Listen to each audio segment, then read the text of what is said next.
Hey everyone, it's me, Chris from Body Nova Fitness Coaching, and I wanted to talk about fruit, okay?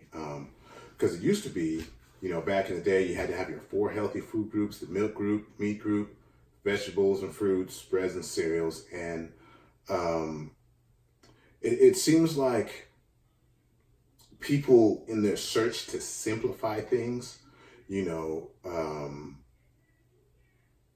They mess them up. They mess them up big time. And I think with fruit, this is one of those instances here, because fruit, there's full of different vitamins, minerals, and fiber, that are essential to our health.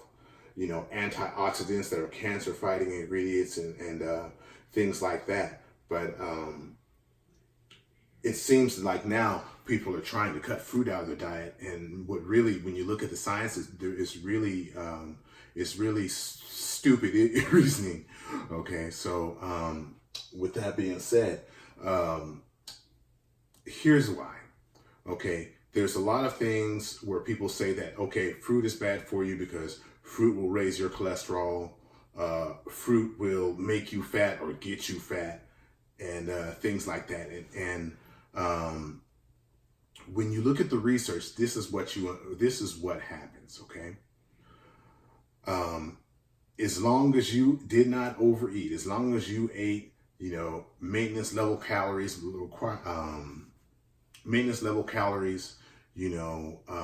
fruit will not get you any fatter than anything else. Okay. So, but, just like anything else, if you overeat, if you overindulge, you eat too much and don't exercise and all that, you're more likely to get fat. Then the health benefits come in. Now, and the second part is people, for one, assume that all fruit is fructose. Okay. All right. So what I did is I pulled some studies, and in the studies we looked at the fruits. The fruit that has the most fructose in it, of course, bananas, and per 100 grams of bananas. So of course we use, we're Americans, we don't really use grams. So I believe 100 grams is about 3.5 ounces. So with 3.5 ounces of, let's say, glucose or sugar in the banana, about a little more than half, a little bit more than half. So if there's about 21 grams roughly of carbs or sugar in a banana, 10 grams is from fructose, and there's 9 grams from 9 grams is sucrose or regular table sugar. Okay, that's the most. That was the fruit with the most that we commonly eat over here in the U.S. But people will think that all of it is fructose, and it's not all fructose. All right. So that's part of where the problem arises, and the other part of the problem is that people can't tell the difference, or people don't recognize there's a difference between high fructose corn syrup, or HFCS, okay, and fructose, okay, because fructose is in a lot of things, but people think it's the main sugar from fruit. But high fructose corn syrup is made from corn, and it's synthetic, where fructose naturally occurs. Now, a lot of the research I read on this, it was kind of more in the favor of there's no difference between them. There's no difference between high fructose corn syrup and no difference between fructose.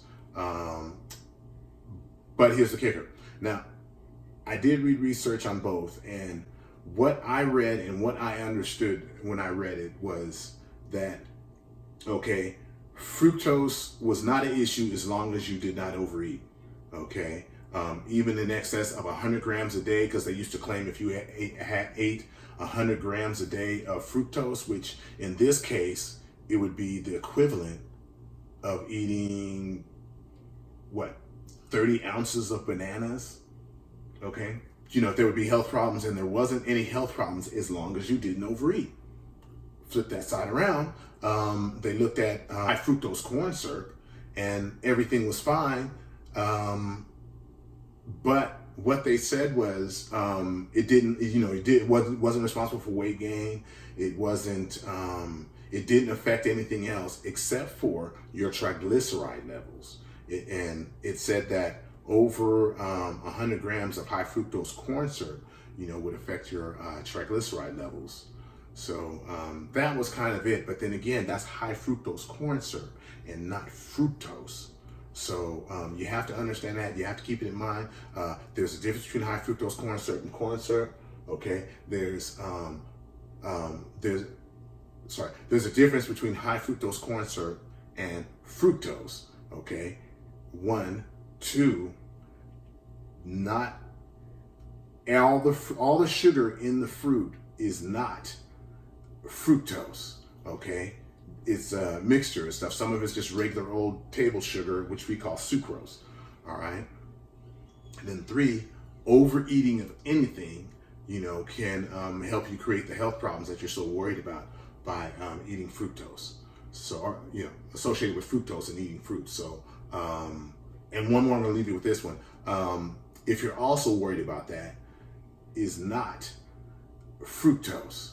Okay. It's a mixture of stuff. Some of it's just regular old table sugar, which we call sucrose. All right. And then 3, overeating of anything, can help you create the health problems that you're so worried about by eating fructose. So, associated with fructose and eating fruit. So, and one more, I'm going to leave you with this one.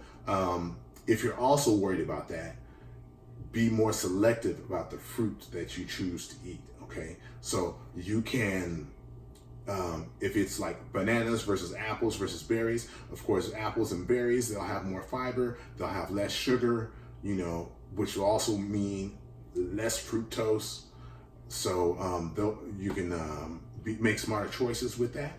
But also, if you were concerned about something, you would be concerned about soft drinks and things like that, processed foods that use high fructose corn syrup to sweeten them, because it's easy to get a high amount in that because they use them in so many products and they use them a lot. So I would be more worried about high fructose corn syrup intake, even though the data isn't in yet.